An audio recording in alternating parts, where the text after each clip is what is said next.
What's going on, everybody? It's the Short Sports Show. I'm your host, Daniel Short. Today is Monday, February 10th, 2014. And today's episode is I really don't know how to explain it too much, because over the weekend, we heard Missouri defensive end Michael Sam come out and say that he was gay and he's a potential NFL draftee. And apparently this is making huge news, and this apparently should be a huge reason over the NFL whether teams should draft him or not. Apparently this is what ESPN NFL Network is making it out to be, and I will discuss that a little bit later. Also, Chris Paul returns for the Los Angeles Clippers, and in a big way. The blowout that the Clippers had over the 76ers is pretty sad. Also, MLB spring training has, I guess, really begun. A lot more teams are doing their own thing, and a lot of off-season. I guess this would still be called off-season for baseball, even though it's really like preseason, but the season has to start. Anyways, a lot of signings happened over the week, and we'll get into that. First, start off with some college football news. Arkansas hires Rob Smith as defensive coordinator. Smith was the Tampa Bay Buccaneers linebackers coach under Greg Schiano, and was the defensive coordinator for Rutgers when Schiano was also the head coach for Rutgers. Should be a pretty solid pickup for the Razorbacks. They allowed 30 points per game this past season and went 0-8 in the SEC. Now, I mean, this guy is pretty good. When he was at Rutgers in 2012 as defensive coordinator, they allowed 14 points per game, which was the best in college football that year. And, I mean, really should improve this Arkansas Razorbacks defense. And with the recruits they're getting, Arkansas should take a step up defensively. Speaking of defense, this guy, I'm surprised I never really heard about him.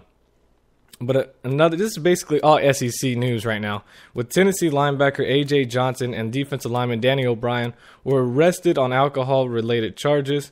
But A.J. Johnson, this guy, I can't believe I didn't hear about him. I'm so into the scouting and the NFL draft, and I'm surprised I've never even looked at or heard of his name. But A.J. Johnson, the linebacker for Tennessee, had 106 tackles this season in his third year starting for the Volunteers, and had 138 tackles last season. He decided to, skip the NFL draft this year and stay for his senior year. But, 106 tackles this year, 138 last year. And I believe he led the SEC in tackles for loss or somewhere around there. He also had averaged 11.5 tackles per game last season, which is just crazy. I'm going to look more into this guy, because this guy could really be a legit linebacker. Sadly, he had to go and do something stupid. He went to a party and apparently was drunk out of his mind, and obviously later arrested. But this guy seems like a pretty solid linebacker, and it's going to be cool to see how he can progress and hopefully get. I don't know how much better you could get with that many tackles for Tennessee, but man, that guy could be a legit linebacker for potential next year. And here's the big story. Just yesterday when it was announced, Missouri defensive end Michael Sam. Now, before I go into it, I want to read you just a few things that he earned this past season. First, his stats for this year was 48 tackles, 10.5 sacks. Pretty solid. He was an All-American. AP SEC Defensive Player of the Year. And then, that right there, it should be, they have projected him at a mid-round pick in the NFL draft this year. Brown's, high is mid-second round to as late as the 4th or 5th round.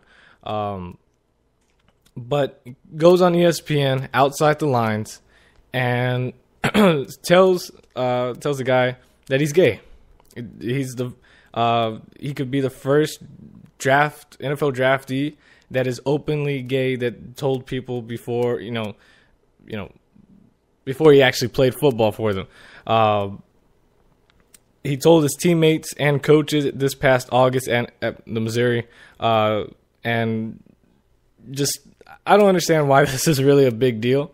I really don't see why this was such breaking news that ESPN, this is literally what ESPN put. You can check it out on my Facebook page. I reposted it on there, and they said, quote, Missouri defensive end Michael Sam. They list that he was an SEC Defensive Player of the Year, and it says he's gay. And, and they're saying breaking news and all this. It's like, does it really matter? I mean, this guy is not like a top player. And, that way I would see how it could be, I guess, somewhat breaking news. But to say that this guy is, just make it too much than what it really is. I don't see how this is breaking news or anything. And, I mean, his head coach comes out and says, quote, "We're on the same team and we support each other." And that's basically it. But I don't see why. Now, it's a weird subject, and I didn't know how I was really going to address this altogether. But what ESPN and NFL Network and what other these media websites are putting out, they're making it seem like because of him being gay, it automatically takes away what he did for Missouri and his accomplishments. It seems like they're overshadowing all of it. They're taking away that he was SEC Defensive Player of the Year. They're taking away that he's All-American. They're taking away his stats and what he did on the field just because of this. And to me, I don't see how it's a big issue. Now, I'm not gay. I have a beautiful girlfriend, and I don't see anything wrong with him. And as a former athlete, being in the locker room, I could see where it could be uncomfortable. I would be uncomfortable if I knew I had a teammate that came out and said he was gay. I would feel uncomfortable, but see, and this is where it could get weird. See, as long as my teammate is going out there competing and possibly even dominating on the field or court, whatever sport you're playing, it shouldn't matter at the end, because in the end, he's helping you win. And that should be your goal, is to win whatever sport it is, whatever you're doing. So I would see that people would get over it, and I would. If he's helping us win, then it doesn't matter what you are, who you are, what you did, what you do. It doesn't matter. As long as you're winning, that's your goal. That's what you're trying to do, and that's what your plan is to win. And I think of it as as an example. They're making it seem like players are not going to accept this guy. Now I could see where it's going to be awkward for no matter what team it goes to. There are going to be players that say, "Hey, it's cool, whatever. Just work hard, do what you got to do, and you're still part of this team." And there's going to be players that are going to be like, "Well, all right, dude, just you're part of this team, cool. Just stay over there," that type of thing. There are going to be players like that. And, I think of it as what if Tom Brady came out and said he was gay? You think the Patriots are going to be like, you know what? Your wife being a supermodel is just a cover up, Hey, man, we appreciate what you did for the Patriots, but we're going to have to let you go. You think they're going to do that? You think the teammates are going to outcast Tom Brady if he said he was gay? No, they wouldn't. They wouldn't, because they know what type of athlete or what type of competitor he is on the field, what type of leader he is. They would not care. And if any player did care, either they would quickly get over it or they'd be away from the team. They wouldn't be on the team anymore.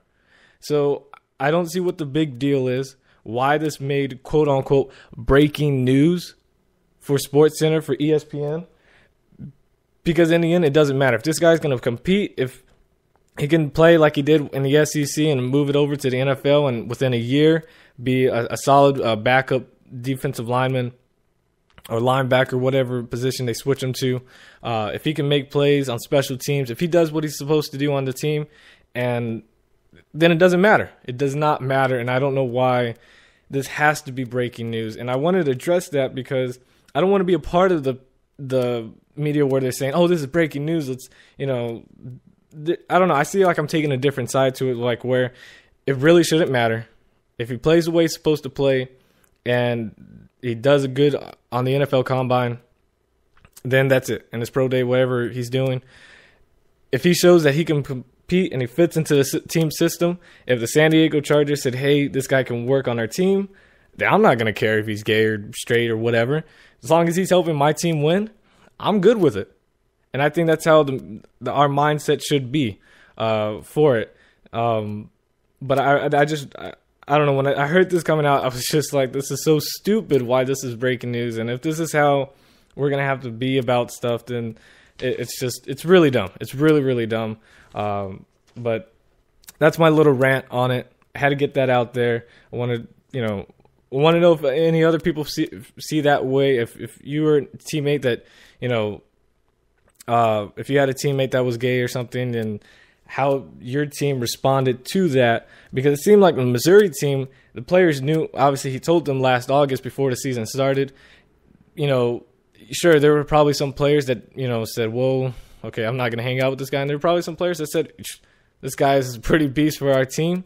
It really doesn't matter, and things like that. But it seemed like Missouri took the right approach, and they were okay with it. They supported his decision, and they were cool with it, And obviously he was able to back it up, with his playing on the field, and said, you know what, you don't like me, I don't care. I'm gonna do what I got to do to win and help this team win, and they did that. Took them to the SEC championship. So that's about it for that.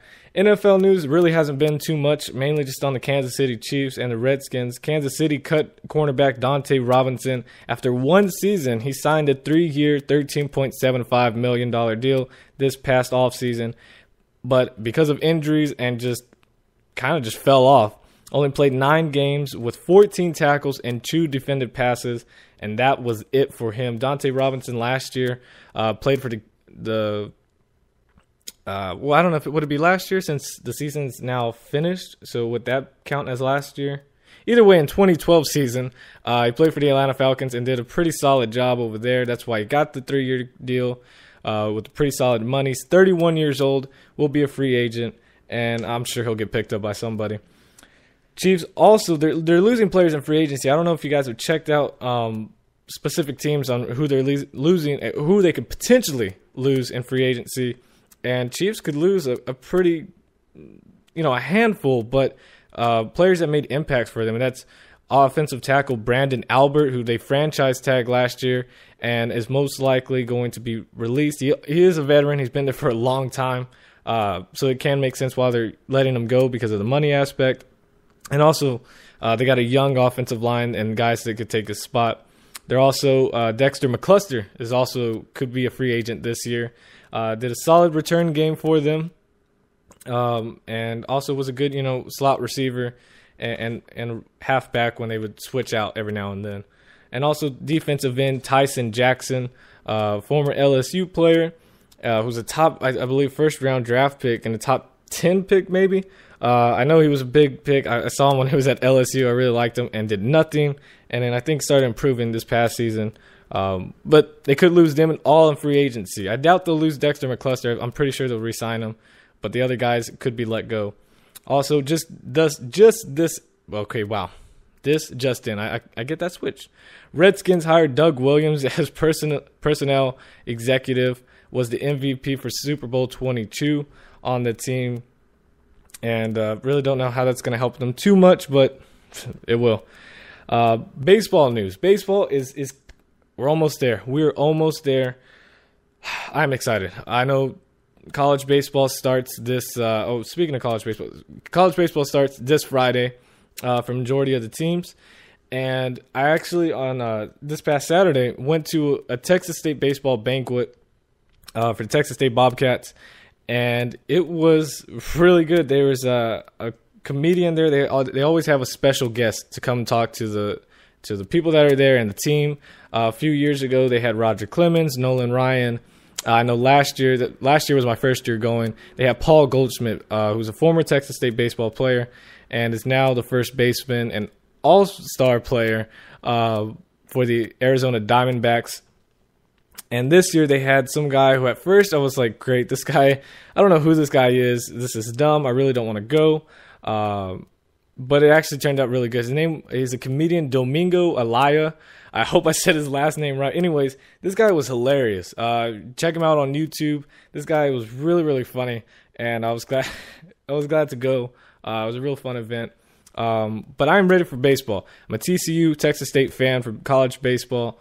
And Major League Baseball, got to go with my Dodgers. got to go with my Dodgers, and I'm excited for the baseball season to start, especially since the Dodgers signed left-handed pitcher Paul Maholm to a 1-year, $1.5 million deal. Should help, obviously brings depth to our pitching staff with Josh Beckett now saying that he is ready to go this season, and they will both him and Paul will compete for the 5th starting spot for the rotation, and also, you know, having Billingsley hopefully getting better and things like that. But also, Brewers and Francisco Rodriguez agreed to a 1-year, $3.25 million contract. Oakland A's re-signed outfielder Coco Crisp. It's got to go down as one of the best sports names. Coco Crisp. Okay, anyways, to a 2-year, $22.75 million deal. That is just ridiculous. Now, Coco Crisp, he can make plays out there. He's your speedy guy. He's kind of old now, but, you know, he can have his games. But the A's to re-sign him, I agree with the 2-year deal. The re-sign him with the 2-year deal, but $22.75 million for Coco Crisp, that's a huge stretch. That's way too far. If at most, it should be $12 million at the most, because Coco Crisp getting up there in age, you know, how consistent is he going to be this season? The A's, but you know, when people disagree with Billy Beane and what he does, usually the people that disagree with him are wrong. So I'm going to hope that Billy Beane knows what he's doing with Coco Crisp and made a smart deal with $22 million right there. Guaranteed money. That is guaranteed. He will get $22.75 million. It's ridiculous. Padres pitcher and former TCU alum Andrew Kashner won his arbitration and will make $2.4 million this season. Only made $500,000 last season in 30 appearances for the Padres. And I'm glad to see TCU bringing up some guys. It's awesome. Also, Bronson Arroyo. Why? Actually, for that money, probably a better choice for the Dodgers. Anyways, Bronson Arroyo was deciding between the Diamondbacks, Dodgers, and some other team. I can't think of the name. End up picking the Diamondbacks, and he signed a 2-year, $23.5 million deal. And to be honest with you, he is old as well. I'd rather have Paul Maholm, who, even though he had a high ERA this past season, you know, he started off pretty solid. I had him on my fantasy team. That's why I remember. So Bronson Arroyo, even though he's got that veteran, that leadership that Paul doesn't really have, we saved a lot of money. I mean, compared $23 million to $1.5 million. And Dodgers, I know we got money, but I'm sometimes afraid if we really have that much money, or we kind of bluffing a little bit here and there. I mean, we spent a whole lot of money. Obviously, we can, but I don't know how much we actually have left. So anyways, smart deal by Dodgers. And that's basically it for baseball news. And I know I probably have never really covered the basketball too much on this show. I meant to, but to me, I'm a Spurs fan just because that's, you know, San Marcos, Texas is 45 minutes away from San Antonio. My entire family's a San Antonio Spurs fan. You know, I really don't get into basketball until later in the season, until the playoffs, you know, close to the playoffs, when that playoff race starts happening, because I'm not a huge fan of basketball. But anyways, there's some big news, and since there wasn't any news in the NFL, I had to cover something else, and basketball just happened to be there. And Chris Paul returns for the LA Clippers, leading a 46-15 first quarter lead, and then finishing off the game 123-78 rout victory over the 76ers, the poor 76ers.